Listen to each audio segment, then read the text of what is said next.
Okay, so today we're going to look at the work of Bruce Gray.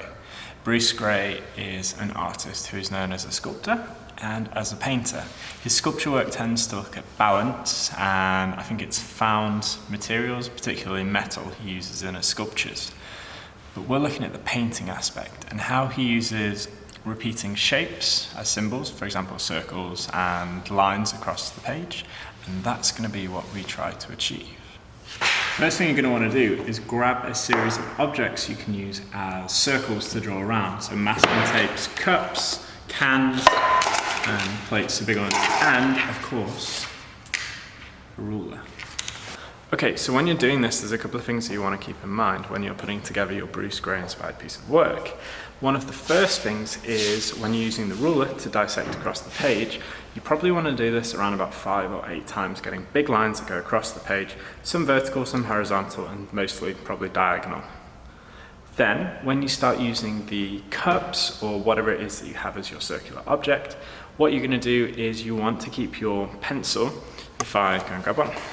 So when you have your pencil, you want to kind of keep it straight down as you're drawing around the object. Now the reason being is if you kind of start tilting your hand when you're going around it, the object might push your pencil away a little bit further, so you start to get kind of irregular circles as parts of them start to warp or get a little bit bigger or further away. So make sure you keep those in mind as you're putting it together.